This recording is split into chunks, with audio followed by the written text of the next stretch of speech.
इन दिनों अफ़गानिस्तान के वज़ीर ख़ारजा आमिर ख़ान मुत्तकी हिंदुस्तान के दौरे पर हैं, लेकिन काबुल में हुए धमाके के बाद हालात अब कैसे रहते हैं? क्या अफ़गानिस्तान के वज़ीर ख़ारजा अपना दौरा बीच में मुलतवी करके अपने वतन लौट जाएंगे या अपना दौरा मुकम्मल करेंगे? क्योंकि पाकिस्तान ने जिस तरह एयर स्ट्राइक का दावा किया है उसके बाद हालात बदलते हुए नज़र आ रहे हैं। अब बात करते हैं इस खबर पर तफसील से।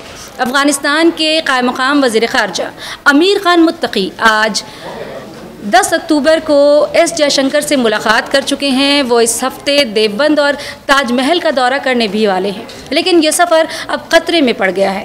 तालिबान के वज़ीर ख़ारजा आमिर ख़ान मुत्तकी जो भारत के सरकारी दौरे पर हैं, उनका ताजमहल और देवबंद का दौरा मुश्किल में पड़ सकता है। अफ़गानिस्तान के क़ायम मक़ाम वज़ीर ख़ारजा मुत्तकी जुमरात यानी कि 9 अक्टूबर को नई दिल्ली पहुँचे थे। ये पहला मौका है कि नई दिल्ली ने बाज़ाब्ता तौर पर तालिबान हुकूमत के किसी रहनुमा की मेज़बानी की है जिसने 2021 में काबुल में इक़्तिदार पर कब्ज़ा किया था।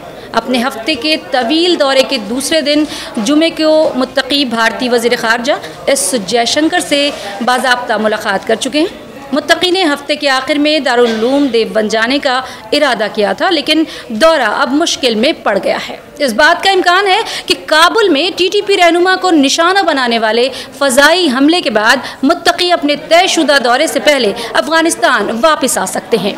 देवबंद के अलावा मुत्तकी ने आगरा में ताजमहल देखने का भी मंसूबा बनाया था।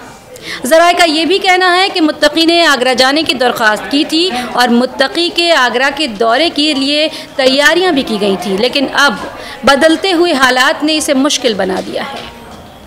इस तरह की खबरों के लिए हमारे साथ बने रहिए और देखते रहिए हमारा चैनल न्यूज़ 18 उर्दू, और अपनी राय से हमें कमेंट सेक्शन में ज़रूर नवाजिए। और मुझे दीजिए इजाज़त। खुदा हाफ़िज़।